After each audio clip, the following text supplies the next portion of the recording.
ahead and just get started. First thing I want to ask about is last time we spoke, I mentioned the Signal Mountain ratios being what I had heard 1 to 20, and then you said that was not the case. Then I heard again at the Signal Mountain meeting that the IDS ratio would be 1 to 20. So is that, can I just get some clarification on that? Do you know off the top of your head? I don't. I can go get them. You want me to? Yeah, why don't we just pull the ratios? So Yeah, the IDS, yeah, that I would be think, great. is 1 to 12, but I'm not 100% Okay, positive. yeah, that would be great. And then for the rest of my clarification, I guess, I was looking at the budget online, and I just want clarification. So some of them are mentioned like under exceptional ed office in that department, and then those have educational assistant specified for IDS. Then there's some in the base model that just say exceptional ed assistant ex ed, I believe. I think I highlighted Yes, one. that's for Yes. the ratio of the the kids that are 8 to or 9 to 22 hours, whatever it is. There's an assistant built into that model also. Okay, so the 9 to 12, so these are for the kids that are needing 9 to 12 hours? That, or it also could be for a student that has it written into their IEP. Okay, and so then the IDS, that's Yep. for the IDS classrooms. Those are the assistants Yep. that are going to be in the IDS classrooms. Yep. Okay, and so are these more going to be like the one-on-one assistants, or? It could be, or it could be an assistant that is just there to help caseloads with the ex-ed teachers. So we have built into the model from 9 to 22 or whatever the hours is, there is a teacher and an assistant for every 20 kids. Okay, It is 1 to 12 at elementary school and 1 to 15 at secondary. okay. Can we just pull the whole, like, that staffing, You can print it. and give it to her? That Yeah, way and she's if I got could it. have those ratios, that would be great. I think that would clear up a lot of my questions as far as the ratios go. And then my next question, referring specifically to this, saying some exceptional education programs will also move to different school sites. So with that specifically, would that mean that there are students who right now are currently receiving or having an IDS classroom or some sort of service or program at their home zone school that may not be at their home zone school anymore next school year? It could, but again, placement is an IEP team decision. So none of this model says that a student has to be placed in one school or the other. Those are always IEP team decisions. And so what we've been looking to do with the programs is more strategically place those across the county. We have examples of where programming would start in an elementary. We wouldn't have a feeder pattern in a middle school, and then there would be a similar program in high school. And so we're cleaning up even the continuity of services across the district. And I guess without talking about data and numbers and Sure. without talking about all of that, and without talking about the inclusion, just part of it, could you explain to me how this would not be moving in the direction of cluster sites? Yeah. So, number one, let's not talk about data. Let's just talk about overall philosophy, right? And our overall philosophy hasn't changed in terms of us providing the best exceptional ed services that we can. And I think our investment speaks for itself there, that we've invested more than any other board and any other administration in the history of Hamilton County Schools to provide the level of services that our kids deserve. That hasn't changed. I think also when you talk about clusters, what were considered clusters 10 years ago in Hamilton County is nowhere near this, because we were not having conversations about how do we provide services in zone schools. We were literally making decisions early on that pushed kids outside of their zone schools. We're still providing these services in zone schools. I think it's also important to recognize that we have a number of families that have been asking for these services, that have been asking for more options for their students, and we want to make sure that we're able to provide that across the county. And then another thing that you mentioned to me last time we spoke was that, this new staffing model that's based on service hours is something that was recommended to you, and I'm just wondering, where's that recommendation coming from? It's coming from input from the field. And again, we weren't doing headcount until 2 years ago. So we've only been doing headcount for the past 2 budget years. And what we started to see were gaps, not only gaps in what we're able to provide for kids, but also gaps in the caseloads of our teachers. We were staffing at 1 to 20, and I kept hearing stories about teachers that had caseloads of 32. How was that happening? Well, what was happening is we were creating our own programs within the schools, which allowed some teachers to have 4 or 5 kids on their caseloads while the other teacher picked up the remainder of the caseloads. And so what we have heard is, how do we provide continuity of services for kids across the district and do it in a way that keeps those caseloads equitable across the system. That's why we decided to go back to a service hours based model. And from conversations I've been having, there's not a lot of questions about that, right? Most people agree that doing it based on service hours is the right way to do it. Most of the conversations are around staff. When we've reduced staff, what happens to them? Well, we've already been very clear they're going to have a job. We need more ex-ed teachers. We need more ex-ed assistants, so they're going to have a job. Final conversation is about services for kids, and those are always IEP team decisions, and we've never moved away from that. We've actually pushed more in that direction over the last 10 years to make sure that we're serving kids as best as we can. Yes. So I understand that they're IEP team decisions, and I guess my question would be, are there any students who are going to their IEP team is going to have to make the decision of, do they stay in their zoned school where they're currently at, or do they go to a different school and receive these services that are no longer going to be provided at their home zone school? No, they would be provided at their home school. Okay. Right? And so they will have to make a decision, like we've always had to make a decision about, how do we provide the services in the IEP the best way possible.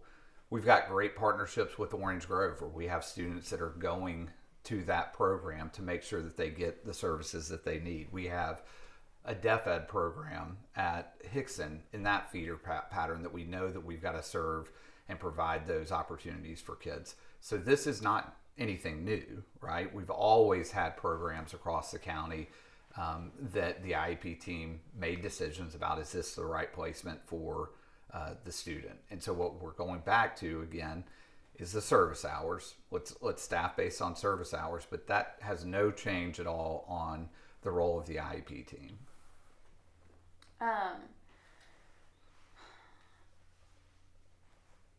Okay, I guess my next question would be a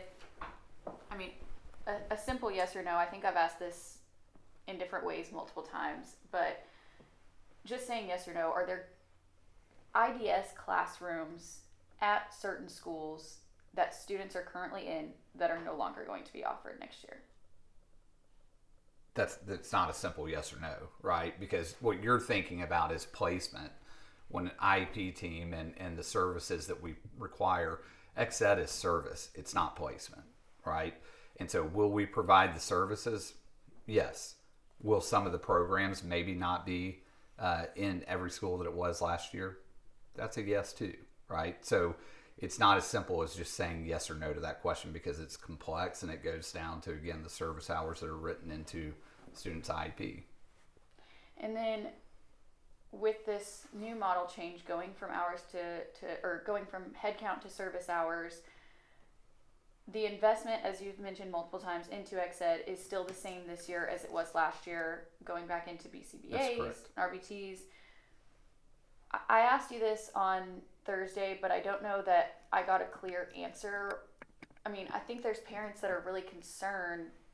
I know there's parents that are really concerned and wanting things to stay as is. Why is that not an option if these parents are saying how it currently is best for my student? Yeah, it's a really good question, and the concerns are legitimate. Ex-ed, anytime that we have changes, especially in exceptional education, it's going to create concern, and we recognize that. The reason that I said you can't just go back to the same is you have to have a model to staff schools. If we don't have a model, that's where you get into inequitable staffing. That's when you get into questions of favoritism of why does this school have this many staff and another school has less. We have to have a very clear model of how we staff. If we stuck with the head count, we would actually be down more teachers, right? And so going back to head count versus service hours, again, everybody is saying service hours. Now, the question that I have heard, and I think it's what you're asking, is can we stick with the service hours and have the same number of staff in every school that we had last year? And the answer to that is no, because we have a staffing model, and when the staffing model goes up and down based on the service hours of kids, if we don't follow that, we create inequity across the system. And so, reduction of that staff does not create any inequities. What do you mean? I mean, I guess I'm just really not talking about, again, models and all that. I hear you, and I have looked at different things, and I'm really excited to get the ratios and that exact number, but I'm just speaking on the concern of parents. And I know you mentioned like that's understandable and you're understanding that concern. I think people are wanting to know why, if the investment's the same, why are these changes being made? I feel like, you know, what I've heard is from parents is to not base it on service hours, is to keep it as is. And you said there would still be a reduction. That's is right. that based on enrollment? Yeah, it's based on enrollment. And just like our regular staffing model, we're reducing school-based staff by over 88 positions based on projections and based on enrollment. And this happens every year, even within XED, where, you know, needs of the students change. So you may gain a teacher, you may lose a teacher, you may gain an assistant, you may lose an assistant. What we have to have is a very clear and solid process for making those decisions. If we went back 10 years ago to when we didn't have a staffing model and essentially like people were being placed based on you know, the level of concern within a school or who had conversations with the person making the decisions, and that's what we're moving away from, and we have been moving away from it. It's so that no one can come to me and say, you're staffing this school different than you're staffing another school, right? We have to have a very clear system of how we place those staff. And now with programs being moved from certain schools, being like we just touched on, there's what I've heard from parents is saying, well, you know, my kids goes to this school and gets his or her IDS classroom here. They have those services, and she goes to school with her brother, or she goes to school with her sister. I don't want to take her away from that, and I don't want her wondering, you know, why I can't go to school with my sister anymore, why I can't go to school with my brother anymore. What, you know, do you have anything to answer to that? Again, we've got to think about XED as service, right? And the service hours will still be provided. That parent would not have to make a decision. If they want to stay in that school, they can stay in that school. But without the IDS classroom? No, we can provide you're thinking about IDS like it can do something different that a teacher and an assistant can't, right? There's nothing in the IDS class that we couldn't provide with the level of staff that we have there, and that's where the decisions come into play. Now, are there some parents that are like, nah, I may want to go to a different school? That's part of the IEP team process, and again, the decisions will be made there. And then what, I guess, would be the timeline of letting these parents know what's going to happen with the services at their school? It'll happen through their IEP team meetings. And so end of the year, always a heavy time for yearly IEP team meetings. And so they're happening as we speak and will continue to happen going into the summer and even into the fall. And then I know, you know, we discussed, or I was previously discussing this 3-year plan that was in 2017, or began in 2017, I guess, which by 2020, as we said, was moving, or as y'all said, was moving away from cluster sites specifically. Yeah, right here. By 2020, cluster sites are fully dismantled. So, again, as far as I know, I mean, cluster sites is where students could go to one centralized location, I guess, for this service. Could you one more time just explain to me how this is not that? Yeah, because we're not forcing anyone, right? It's an IEP team decision. We still will run transportation like we always have to home zone schools. And so it's quite different than it was, back in 2018, 17 or 18 when we wrote this paper. And again, I signed on to this, right? Yes. Right. Yeah. So I have been pushing for change within XED in this county for almost a decade. And I'm not going back. The heart of the work that I've done as a school level administrator and as an administrator in the district is try to make our exceptional ed services better for some of our most vulnerable kids. And we're not stepping away from that. And in fact, you can see in the administration over the past 3 years that we've invested more than we ever have in XED. And so I love this, right? I love to look at this 3 year to see how much progress we've made. Now, are we fully there? No. I know there are some things in here that we haven't quite been able to do, or we're not doing as well as we can, and we're going to continue to work on those. But that's what's great about this process is that it's an evolution and something that we're going to continually have to look at to improve. But again, look at the inclusion rates when this paper was written and look at the inclusion rates now in Hamilton County schools. We've made very clear progress and are going to continue to work towards that progress. And then with the BCBAs and RBTs and roving assistants, that's getting more investment as, the staffing model is saving around $1.6 million invested back into those BCBAs and RBTs. How is that comparable, I guess, to the XED assistants that are positions that are being lost? What do you mean comparable? I mean, does it, because you're saying the investment's the same, but I think a lot of people would argue that BCBAs and RBTs completely different and also don't service all of those students that would be serviced by XED assistants.